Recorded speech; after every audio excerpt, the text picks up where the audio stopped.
ફરી એકવાર ગુજરાતવાસીઓ થઈ જજો સાવધાન। આવનારી 3 કલાકની અંદર ગુજરાતના સંપૂર્ણ ક્ષેત્રની અંદર ઘોર અંધારપટની વચ્ચે હવે પછી કાળા ડિબાંગ વાદળોના તોફાની ઝુંડ ગુજરાત સાથે ત્રાટકતા જોવા મળવાના છે। હાલ અત્યારે અરબી સમુદ્રના દરિયામાંથી સિસ્ટમ ધીમે ધીમે ગતિઓ કરીને ગુજરાતના વિસ્તારો તરફ આગળ વધતી જોવા મળી રહી છે। સક્રિય બનતી નવી વેસ્ટર્ન ડિસ્ટર્બન્સ અને ઉત્તરીય ભારતના ક્ષેત્રથી પાકિસ્તાનના વિસ્તારની અંદર સક્રિય બની રહેલી નવી યુસીએસ સિસ્ટમ એટલે કે અપર એર સાયક્લોનિક સર્ક્યુલેશનની અસરને લઈને ઉત્તર ભારતના ઠંડા અને ભેજયુક્ત પવનો દિશા બદલીને ગુજરાતના વિસ્તારો તરફ આગળ વધી રહેલા જોવા મળી રહ્યા છે। આ બધાની વચ્ચે ઈરાનના ક્ષેત્રથી અફઘાનિસ્તાનનો વિસ્તાર અને પાકિસ્તાનના વિસ્તારમાંથી પણ સિસ્ટમો મોટો વળાંક લઈને હવે પછી આગળ વધતી હોય તેમ ગુજરાતના સંપૂર્ણ ક્ષેત્રની અંદર ધીમી ગતિએ જોર દર્શાવતી જોવા મળી રહી છે। આજની રાત્રિ દરમિયાન અને આવતીકાલ દરમિયાન એટલે કે ગુજરાતમાં 7 તારીખ, 8 તારીખ, 9 તારીખને આવનારી 10 તારીખની અંદર સતત દબાણ સક્રિય બનતું જોવા મળવાનું છે। હાલ તમે અત્યારે સિસ્ટમનું તીવ્ર પરિભ્રમણ જોઈ શકો છો। ઉત્તરીય ભારતના ક્ષેત્રથી લઈને પાકિસ્તાનના વિસ્તારની અંદર તોફાન વધતું જોવા મળી રહ્યું છે। બંગાળની ખાડીના ક્ષેત્રથી અરબી સમુદ્ર અને હિન્દ મહાસાગરના વિસ્તારથી લઈને હવે પછી દક્ષિણીય ભારતના વિસ્તારની અંદર રીતસરનું માવઠું ભૂક્કા કાઢતું જોવા મળી રહ્યું છે। ગુજરાતના દરિયાઈ કાંઠાના વિસ્તારથી અરબી સમુદ્રના વિસ્તારમાં ફરી એકવાર સાયક્લોનિક સિસ્ટમનો આવી રીતનો મજબૂત પટ્ટો રચાતો જોવા મળી રહ્યો છે, જેને લઈને અરબી સમુદ્રની આ સિસ્ટમ દરિયાના મારફત થકી ધીમે ધીમે આગળ વધીને ગુજરાતના વિસ્તારોની અંદર હવે પછી આગળ વધતી જોવા મળી રહી છે। જેમાં ખાસ કરીને ગુજરાતની અંદર આજની રાત્રિ દરમિયાન મોટો પલટાવ આવતો હોય તેમ સૌરાષ્ટ્રના દરિયાઈ કાંઠાના સંપૂર્ણ ક્ષેત્રમાં કચ્છના વિસ્તારથી દક્ષિણીય ગુજરાતના વિસ્તારની અંદર આવનારી 3 કલાકની અંદર ઓચિંતાના મોટા પલટાવ સાથે ભર ઉનાળા દરમિયાન ગુજરાતમાં ફરી એકવાર આભ ફાટતું હોય તેમ કડાકા ભડાકા સાથે વરસાદને લઈને નવી શક્યતાઓ જાહેર કરવામાં આવી રહી છે। જી હા દર્શક મિત્રો, તમે અલગ અલગ વરસાદીય મોડલોની અંદર જોઈ શકો છો અરબી સમુદ્રના દરિયામાંથી ફૂંકાતા ઠંડા અને ભેજયુક્ત પવનો ગુજરાત ઉપર અસર દર્શાવતા હોય તેમાં 20 થી લઈને 25 કિલોમીટર પ્રતિ કલાકની ઝડપે ગુજરાતની અંદર હળવાથી મધ્યમ પવનની લહેરો ઉઠતી જોવા મળી રહી છે। પરંતુ આ જ પવનો હવે પછીની 24 કલાકની અંદર અતિ ભયંકર સ્વરૂપ ધારણ કરીને 30 કિલોમીટરથી લઈને 40 કિલોમીટર પ્રતિ કલાકની ઝડપે આગળ વધતા હોય તેમ ગુજરાતના દરિયાઈ કાંઠાના વિસ્તારની અંદર આ જ પવનો ત્રાટકતા જોવા મળવાના છે। હાલ નવી સિસ્ટમનું પરિભ્રમણ તમે જોઈ શકો છો। હિન્દ મહાસાગરના ઊંડાણવાળા દરિયાની અંદર સતત નવી હલચલ સક્રિય બનતી જોવા મળી રહી છે અને નવી સિસ્ટમનું નિર્માણ થતું હોય તેમ આ બંને ક્ષેત્રની અંદર અત્યારે સતત પરિભ્રમણ સક્રિય બનીને તીવ્ર જોર દર્શાવી રહેલું જોવા મળી રહ્યું છે। જેમ જેમ વાતાવરણની અંદર પલટાવ આવી રહ્યો છે તેમ હવામાન નિષ્ણાંત અંબાલાલ પટેલની આગાહી પ્રમાણે 7 તારીખ અને 8 તારીખના રોજ ગુજરાતના સંપૂર્ણ ક્ષેત્રની અંદર ઘોર અંધારપટ અને કાળા ડિબાંગ વાદળોના ભયંકર ઝુંડ મંડરાતા હોય તેમ બદલાઈ રહેલી સિસ્ટમની અસરને લઈને ગુજરાતની અંદર હવે પછી ઉત્તર ગુજરાતના સંપૂર્ણ ક્ષેત્રમાં કચ્છના ક્ષેત્રથી સૌરાષ્ટ્રનો વિસ્તાર અને મધ્ય ગુજરાતના વિસ્તારની અંદર ભર ઉનાળા દરમિયાન માવઠાનું તોફાની દબાણ ગુજરાતમાં વધવાને લઈને નવી નકોર અને તાજી લેટેસ્ટ આગાહી ગુજરાત માટે દર્શાવવામાં આવી રહી છે। જેમ જેમ વાતાવરણની અંદર પલટાવ આવી રહ્યો છે તેમ તમે જોઈ શકો છો અત્યારે આ પવનોની દિશાની અંદર પણ મોટો પલટાવ આવીને ગુજરાતની અંદર ડબલ ઋતુનો અહેસાસ જોવા મળી રહ્યો છે। જેમાં વહેલી સવારની રાત્રિ દરમિયાન હળવી ઠંડી, બપોર દરમિયાન ગુજરાતમાં ભયંકર ગરમી અને સાંજના સમય દરમિયાન ગુજરાતના સંપૂર્ણ ક્ષેત્રની અંદર હવે પછી મોટા પલટાવ આવી રહ્યા હોય તેમ અનેક વિસ્તારમાં વાદળોના ભયંકર ઝુંડ મંડરાતા જોવા મળી રહ્યા છે। હવામાન ખાતાની તાજી લેટેસ્ટ આગાહી પ્રમાણે ગુજરાત રાજ્યની અંદર 7 તારીખના રોજ વીજળીના કડાકા ભડાકા સાથે ગુજરાતના સંપૂર્ણ ક્ષેત્રની અંદર તોફાન વધવાને લઈને નવી નકોરને તાજી આગાહી હવે પછી ગુજરાત માટે દર્શાવવામાં આવી રહી છે। તો હવે પછી કયા વિસ્તારની અંદર ગુજરાતની અંદર કેવું હવામાન જોવા મળવાનું છે અને વાતાવરણની અંદર પલટાવ આવવાની સાથે કયા વિસ્તારોની અંદર વરસાદ માટેનું કેવું એલર્ટ દર્શાવવામાં આવ્યું છે, જેની ગુજરાતની જિલ્લાઓ પ્રમાણે સવિસ્તૃત માહિતી મેળવીએ। જ્યાં દર્શક મિત્રો અહીંયા તમે અલગ અલગ વરસાદીય મોડલોની અંદર જોઈ શકો છો, જેમાં પાકિસ્તાનનો ક્ષેત્ર, અફઘાનિસ્તાનનો વિરાન, ઈરાનના વિસ્તાર અને ઓમાનના દરિયાઈ કાંઠાના વિસ્તારમાંથી સિસ્ટમ દિશાઓ બદલીને ધીમે ધીમે ગુજરાતના સંપૂર્ણ વિસ્તારની અંદર પોતાનો મજબૂત ઘેરાવો રચાવી રહેલી જોવા મળી રહી છે. ઉત્તરીય ભારતના ક્ષેત્રથી પૂર્વીય ભારતના સંપૂર્ણ વિસ્તારમાં લો પ્રેશર સિસ્ટમના તીવ્ર દબાણને લઈને હાલ અત્યારે બરફ વર્ષાની સાથે કરાવો પડતા જોવા મળી રહ્યા છે.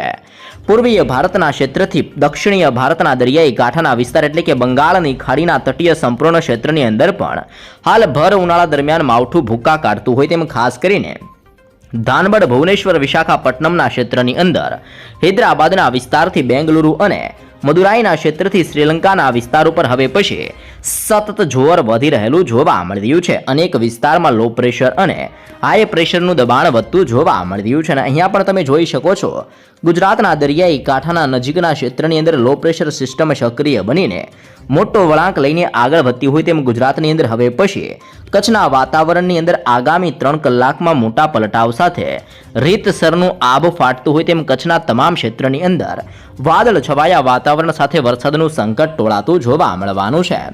જેમાં પણ વિસ્તારો ઉપરથી વિગત મેળવીએ તો લખપતના દરિયાઈ કાંઠાના વિસ્તારમાં નળિયાનો વિસ્તાર, બારડોલીના પંથકથી ખાવડ રાપરના ક્ષેત્રથી ગાંધીધામ અને માંડવીના દરિયાઈ કાંઠાના વિસ્તારની અંદર ભયંકર જોર વધતું જોવા મળવાનું છે. જી હા દર્શક મિત્રો, કચ્છની અંદર ધોળાવીરા વિસ્તારોની અંદર પણ સતત મોટા પલટાવ જોવા મળવાના છે. કચ્છ ભુજના વિસ્તારોની અંદર પણ અત્યારે વાદળ છવાયા વાતાવરણ વચ્ચે હળવા વરસાદી છાંટાઓ પડવાની તાજી શક્યતા દર્શાવવામાં આવી રહી છે. આમ કચ્છના તમામ ક્ષેત્રની અંદર વરસાદી સિસ્ટમના પસાર થતા સ્ટ્રફ લાઇનની તીવ્ર અસરને લઈને કચ્છ ઉપર મોટું સંકટ મંડરાતું જોવા મળી રહ્યું છે. હવે પછી સૌરાષ્ટ્રના હવામાનની અંદર પણ હળવો પલટાવ જોવા મળવાનો છે અને આગામી 24 કલાક એટલે કે આજે ને આવતીકાલ દરમિયાન માવઠાનું મોટું સંકટ ટોળાતું હોય તેમ સૌરાષ્ટ્રના વિસ્તારની અંદર પણ કાળા વાદળોની વચ્ચે આબ ફાટતું જોવા મળવાનું છે. જેમાં તુલસી શામના ક્ષેત્રથી લઈને ઉના કોડીનારના પંથકમાં, વેરાવળ, રાજુલા, મહુવાના ક્ષેત્રથી કુંડલા, ધારીના ક્ષેત્રથી વિસાવદર, કેશોદના ક્ષેત્રથી માંગરોળના અનેક વિસ્તારોની અંદર પણ હવે પછી મોટો પલટાવ જોવા મળવાનો છે. ઉત્તરીય સૌરાષ્ટ્રની અંદર ખંભાળિયા, લાલપુર અને જામનગરના ક્ષેત્રની અંદર પણ વાદળ છવાયા વાતાવરણ સાથે સિસ્ટમની ગતિવિધિઓને લઈને હવે પછી તીવ્ર દબાણ સક્રિય બનતું જોવા મળી શકે છે. મોરબી, રાજકોટ, ચોટીલા, સુરેન્દ્રનગર, બોટાદના વિસ્તારની અંદર સતત પલટાવ આવી રહ્યો છે. જસદણ, ગોંડલ, જૂનાગઢ, અમરેલી, ભાવનગરના તટીય ક્ષેત્રથી પોરબંદર, ભાનવડના ક્ષેત્રથી લઈને અરબી સમુદ્રના પવનો આગળ વધતા હોય તેમ દેવભૂમિ દ્વારકાના સંપૂર્ણ ક્ષેત્રની અંદર અસર દર્શાવતા હોય તેમ સૌરાષ્ટ્રના આ વિસ્તારોની અંદર અરબી સમુદ્રના દરિયામાંથી આગળ વધતી સિસ્ટમની અસરને લઈને સૌરાષ્ટ્રના વિસ્તારની અંદર પણ મોટા પલટાવ અને બદલાઈ રહેલા હવામાનને લઈને વરસાદનું મોટું સંકટ ટોળાઈ રહ્યું છે. હાલ અત્યારે દક્ષિણીય ગુજરાતના ભિન્ન ક્ષેત્રની અંદર હળવો પલટાવ આવી રહ્યો છે. જેમાં વિસ્તારોની વાત કરીએ તો જાંબુસરના ક્ષેત્રની અંદર પણ ભર ઉનાળા દરમિયાન વાદળછાયું વાતાવરણ જોવા મળ્યું છે. કરજણ, સિનોર, ડભોઈના ક્ષેત્રમાં, ભરૂચના દરિયાઈ કાંઠાના ક્ષેત્રથી દહેજ પંથકની અંદર, ડેડિયાપાડાના અનેક ગામોમાં, ઉમરપાડા, વાંકલ, કોસંબાના ક્ષેત્રથી સુરતના વિસ્તાર ઉપર પણ સતત તોફાની પવનો ફૂંકાઈ રહ્યા છે. બારડોલી, વ્યારા, નવરંગપુરાથી લઈને આહવા, વલસાડાના ક્ષેત્રથી બિલીમોરા, નવસારીના પંથકથી વલસાડ, વાપી અને સાપુતારાના સંપૂર્ણ ક્ષેત્રની અંદર પણ ઘોર અંધારપટની વચ્ચે હવે પછી સિસ્ટમનું દબાણ સક્રિય બનતું જોવા મળી રહ્યું છે. આમ દક્ષિણીય ગુજરાતના વિસ્તારની અંદર પણ આવનારી 3 કલાક અતિ ભયંકર સાબિત થતી જોવા મળી શકે છે. મધ્ય ગુજરાતના વિસ્તારો તરફ ધીમી ગતિએ આગળ વધીએ તો અહીંયા તમે જોઈ શકો છો કે આ સંપૂર્ણ ક્ષેત્રની અંદર અત્યારે વાદળ છાયું વાતાવરણ સક્રિય બનીને સિસ્ટમનું મજબૂત જોર વધી રહ્યું હોય તેમ હવે પછી અહેમદાબાદના ક્ષેત્રમાં વાદળ છવાયા વાતાવરણ સાથે ગતિવિધિઓ જોર પકડતી જોવા મળી રહી છે. ધોળકા, નડિયાદ, ખંભાત, વડોદરા, બોડેલી, દાહોદ, છોટાઉદેપુર, ગોધરા, લુણાવાડા, ખેડા, પંચમહાલ અને મહીસાગરના ક્ષેત્રની અંદર મોટા પલટાવ આવતા હોય તેમ મધ્ય ગુજરાતના આ સંપૂર્ણ ક્ષેત્રની અંદર મોટા સમયના વિરામ લીધા બાદ અને સિસ્ટમ ભયંકર અસર દર્શાવ્યા બાદ હવેથી ફરી એકવાર હળવું જોર મધ્ય ગુજરાતના વિસ્તારમાં વધતું જોવા મળી રહ્યું છે. આમ અહેમદાબાદ અને વડોદરાના વિસ્તારની અંદર પણ આગામી 24 કલાકમાં મોટા પલટાવ સાથે હવે પછી માવઠાની તીવ્ર અસરો મધ્ય ગુજરાતના વિસ્તારો ઉપર વધતી જોવા મળવાની છે. જી હા દર્શક મિત્રો, ખાસ જાણી લેજો, ઉત્તર ભારતના વિસ્તારમાંથી આગળ વધતી સિસ્ટમની અસરને લઈને રાજસ્થાનના સંપૂર્ણ ક્ષેત્રની અંદર સાયક્લોનિક સિસ્ટમનું તીવ્ર પરિભ્રમણ વધતું જોવા મળી રહ્યું છે અને જેની સીધી અસર હવે પછી ગુજરાત રાજ્યની અંદર ઉત્તરીય ગુજરાતના વિસ્તારની અંદર તોફાન સ્વરૂપ મોટી અસરો જોવા મળવાની છે.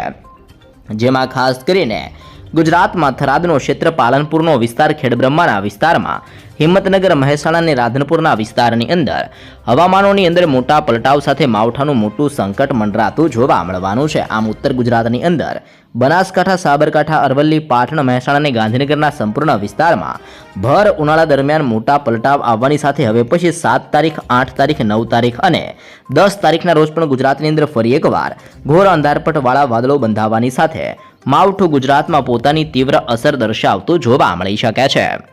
જ્યાં દર્શક મિત્રો ખાસ જાણી લેજો, ગુજરાતની અંદર એપ્રિલ મહિનાની અંદર ફરી એકવાર અષાઢી માહોલ જોવા મળી રહ્યો છે. અહેમદાબાદ સહિત 7 જિલ્લાઓની અંદર ભારે પવન અને ગાજવીજ સાથે તોફાનનું એલર્ટ જાહેર કરવામાં આવી રહ્યું છે. તમે જોઈ શકો છો દરિયાની અંદર સક્રિય બનતી નવી સિસ્ટમને લઈને હાલ અત્યારે દરિયાની અંદર ભયંકર મોજા ઉછળવાની સાથે તોફાની પવનોની તીવ્રતા સાથે ગુજરાતમાં માવઠું તીવ્ર અસર દર્શાવતું જોવા મળી રહ્યું છે. ગુજરાતની અંદર એક સાથે 3 સિસ્ટમ સક્રિય થવાના કારણે એપ્રિલ મહિનાની અંદર કાળઝાળ ગરમી પડવાની જગ્યાએ અત્યારે ચોમાસા જેવો માહોલ છવાઈ ચૂક્યો છે. ગઈકાલ દરમિયાન સૌરાષ્ટ્ર અને કચ્છના કેટલાક ભાગોની અંદર કરાવો સાથે વરસાદ વરસેલો જોવા મળ્યો છે. જે બાદ આજે પણ રાજ્યની અંદર અનેક ભાગોમાં અષાઢીય માહોલ જોવા મળી શકે છે. જી હા દર્શક મિત્રો, હવામાન વિભાગ દ્વારા આગાહી કરવામાં આવી છે કે આગામી 3 કલાકની અંદર ગુજરાતના હવામાનની અંદર મોટા પલટાવ જોવા મળવાના છે. સૌરાષ્ટ્રના દરિયાઈ કાંઠાના વિસ્તારમાં વીજળીના કડાકા ભડાકા સાથે હવે પછી માવઠું તીવ્ર અસર દર્શાવતું જોવા મળવાનું છે. હવામાન વિભાગની લેટેસ્ટ આગાહી પ્રમાણે આગામી 3 કલાકની અંદર ગુજરાતના અનેક જિલ્લાઓની અંદર ગાજવીજ સાથે હળવાથી મધ્યમ વરસાદ ફૂંકાવાને લઈને તોફાની પવનનું જોર ગુજરાતમાં જોર પકડવાને લઈને નવી શક્યતા દર્શાવવામાં આવી રહી છે. તો ખાસ જાણી લેજો કયા કયા જિલ્લાઓની અંદર કરાવો સાથે વરસાદ વરસવા અંગે શું આગાહી કરવામાં આવી છે. હવામાન વિભાગની આગાહી મુજબ અરવલ્લી, મહીસાગર, ખેડા, પંચમહાલ, દાહોદ જિલ્લાની અંદર છૂટાછવાયા વિસ્તારની અંદર હળવાથી મધ્યમ વરસાદ જોવા મળવાનો છે.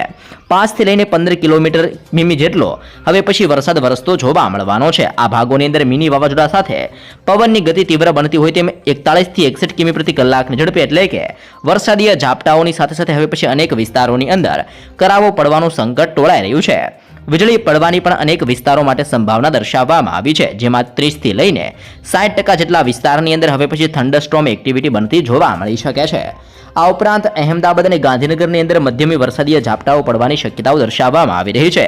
આ બંને શહેરની અંદર હવે પછી 41 થી લઈને 61 કિલોમીટર પ્રતિ કલાકની ઝડપે તોફાની પવન ફૂંકાવાની સાથે ગાજવીજ સાથે વીજળીના કડાકા ભડાકા થવાની શક્યતાઓ દર્શાવવામાં આવી રહી છે. જેમ જેમ સિસ્ટમ મજબૂત બનશે તેના પગલે આગામી 24 કલાકની અંદર 7 જિલ્લાઓની અંદર હવામાન વિભાગ દ્વારા ઓરેન્જ એલર્ટ દર્શાવવામાં આવી રહ્યું છે. આ સિવાય હવે પછી બનાસકાંઠા, પાટણ, મહેસાણા, સાબરકાંઠા, દાહોદ, આણંદ, વડોદરા, છોટા ઉદેપુર, ભરૂચ, નર્મદા, સુરેન્દ્રનગર, મોરબી, બોટાદ, રાજકોટ, જૂનાગઢ, અમરેલી, ભાવનગર, ગીર સોમનાથ, કચ્છના અનેક વિસ્તારોની અંદર હળવો વરસાદીય માહોલ જોવા મળવાનો છે. અનેક વિસ્તારોની અંદર 40 કિલોમીટરથી વધારે તોફાની પવનની ગતિઓ જોવા મળવાની છે. આમ રાજ્યની અંદર 19 જિલ્લાઓની અંદર હવામાન વિભાગ દ્વારા હવે પછી ઓચિંતાના મોટા પલટાવ આવવાની સાથે માવઠાનું મોટું સંકટ હવે પછી ગુજરાત ઉપર મંડરાતું જોવા મળી શકે છે.